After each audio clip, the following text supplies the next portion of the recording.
Hi there, this is Brent Hodgson from BrentHodgson.com, and over the next few videos I'll be showing you my process for writing sales copy. Now this is the same process that I've used to generate some seriously successful sales letters, including one that was able to sell over $570,000 worth of product in a 24-hour period. And this is in a market targeted to Australians, and it's also a niche market, so from my accounts that's pretty successful as a sales letter. The first thing that I do when I'm writing a sales letter is I start by gathering together all of the facts and features about whatever it is that I'm selling. So if it's an information product, I'll go through and look at all the information that's being sold in that product and write down as many of the facts and features about that information as I can.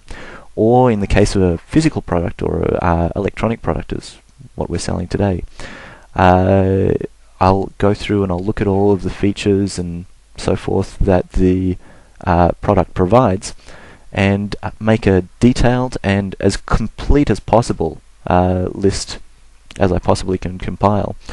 And in some cases it may be a little redundant. I might say the same thing over and over or in a couple of different ways. But the idea is to say these are as many features as possible as I can find about the product. So to begin with, let's take a quick look at the product. The product that I'll be writing a sales letter for is Track.2, and if you wanted to have a look at it, you can go to Track.2. I'll just log out at the moment. And read a little bit about it at the moment on the website. It's a Google AdWords tracking tool, which basically what it does, and I'll log in and show you exactly how it works, is it takes the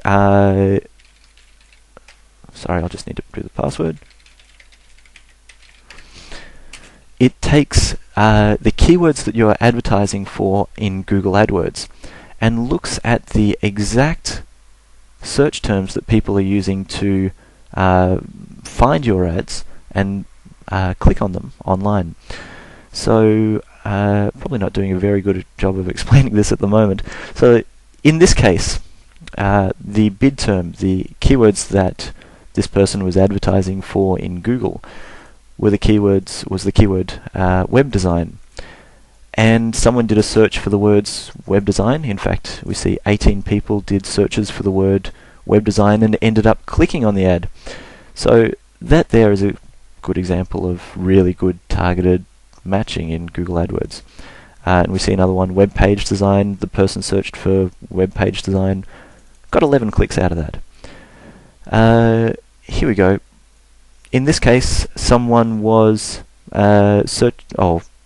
the client here was advertising for web design, but someone did a search for the words web design Melbourne, and they received 6 clicks as a result.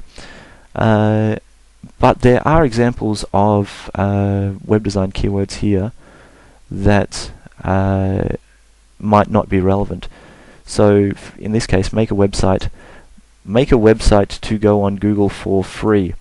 That's probably not so relevant if you're selling websites, because you sort of want people who are willing to pay for the services that you provide.